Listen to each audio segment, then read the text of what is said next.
एक छोटा सा गांव था, नाम था सुकूनपुर। वहां एक पेड़ था, गुलाबी पत्तों से भरा हुआ, जो सिर्फ छांव नहीं सुकून भी देता था।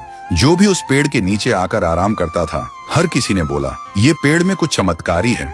जब भी इधर रुकता हूँ तो एक सुकून मिलता है। उसी गांव में एक बुजुर्ग दादू रहते थे अपने पोते के साथ। उन्हें गांव के सबसे समझदार इंसान माना जाता था। वो दादू अपने छोटे से पोते राजू को हर शाम उस पेड़ के नीचे लाते और कहानियां सुनाते और कहते, बेटा ये पेड़ सिर्फ पेड़ नहीं है, ये हमारा परिवार है। मैंने इसे अपने हाथों से लगाया है और इसने मुझे जिंदगी भर छांव दी है।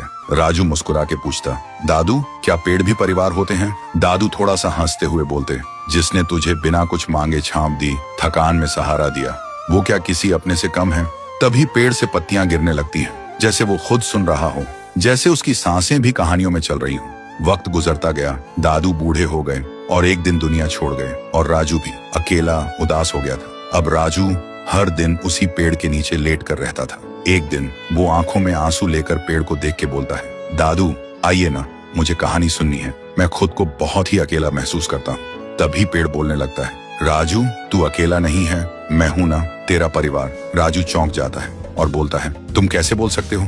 तुम तो पेड़ हो। पेड़ ने धीरे से कहा, तेरे दादू ने मुझे इतना प्यार दिया था, हमेशा मुझे परिवार समझा, और आज तुझे यूं टूटा हुआ देख के मेरी रूह कांप गई। मैं कैसे देख सकता हूँ अपने परिवार को ऐसे तन्हा। उसी दिन से राजू फिर से मुस्कुराने लगा था, क्योंकि अब वो अकेला नहीं था, उसके साथ उसका पेड़, उसका परिवार था। वक्त गुजरता गया, राजू बड़ा हुआ और एक दिन शहर चला गया। गांव की जमीन बिक गई और एक दिन उसी पेड़ को भी काटने का वक्त आ गया। जब पेड़ गिरा, ऐसा लगा जैसे कोई दिल टूट गया हो, जैसे कहानी अधूरी रह गई हो।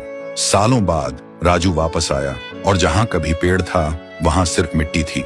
देखते ही उसके आंसू बहने लगे। उसने धीरे से कहा, दादू आपने कहा था ये पेड़ मेरा परिवार है, लेकिन मैंने ही इसे छोड़ दिया था। आज मुझे दुनिया की सबसे बड़ी धूप में छांव चाहिए, पर मेरे पास कोई नहीं है। आप नहीं हो, और जिसे परिवार बोला वो पेड़ भी नहीं रहा। राजू फिर से अकेला हो गया, लेकिन तभी जमीन की मिट्टी में से आवाज आई, राजू मत रो, मैं हूं ना, तेरा पेड़, तेरा परिवार। तुझसे दादू की हर कहानी सुनी, तेरे हंसने की गूंज मेरे तन में अब भी घूमती है। मैं गया नहीं हूँ, मैं तेरे साथ हूँ। जब तक तू मुझे याद रखेगा, मैं तेरे साथ जीता रहूंगा।